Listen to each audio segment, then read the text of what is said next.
Hello বন্ধুরা, নমস্কার। আজকে আমি তোমাদের এই ঘর দেখাচ্ছি। আমার বড় ছেলে থাকতো, মাঝিটা প্লাস্টার করা হয়েছে। এখন জিনিসপত্র, এখন আর কেউ থাকে না। জিনিসপত্র দিয়ে ঘর ভর্তি করে, ঘরের মধ্যে যা দাঁড়ানোর জায়গা নেই। আসো দেখাচ্ছি। এই দেখো, বড় ছেলের আগে মেকানিক কাজ করতো, সব জিনিসপত্র ফেলানো তো যায় না। বাড়ির টুকটাক কাজ বড় ছেলেও করে, ছোট ছেলেও করে ইলেকট্রিক কাজ। ছোট ছেলে এখন ওর পাশে দুই একজন ডাকলে ছোট ছেলে যায়।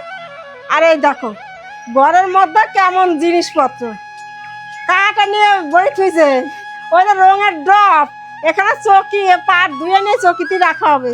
এখানে আমার শোকেসটা এখানেই আছে, ওই ওই ঘরে নোয়া হয় নাই। আর এই দেখো তিল ধুনে, আবার দেখো ধান, আবার এই দেখো গম।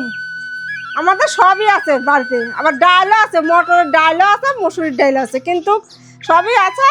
আর এখন এই ঘরে কেউ থাকে জিনিসপত্র ঘর মনে হচ্ছে ঘর নোংরা। নোংরা না, চাষি বাড়ি এরকম হবেই, কারণ পাকা ঘরের মধ্যে তো কিছুই রাখি না।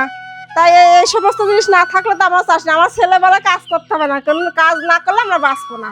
কারণ বসে খালি আরো ভাড়া যাবো, আর যে দুদিন বাঁচবো তাও বাঁচবো না। তার জন্য আমরা চাষবাস করি, ওরা কাজ করতেছে। আমার ছেলেবেলা যে না, বাবা যে কদিন পারে করুক। এই দেখো এই জিনিসপত্র দিয়ে ভর্তি।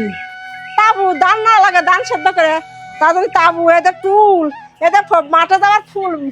আবার কই তোমরা ফুল তোলার জন্য অনেক ফুল বিক্রি করার জন্য অনেক কথা বলেছিল। আমার বৌমাকে বলেছে, আমাকেও বলেছে, কিন্তু না। এই দেখো ফুল চাষ করার জন্য এই দেখো ব্যাগ নিয়ে মাঠে যায় ফুল তুলতে, আর বৃষ্টিলে এই তাবুতে ফুল ডাকি। আমার মাঠে ফুলও আছে, ফুলও আছে, আবার কচুও আছে।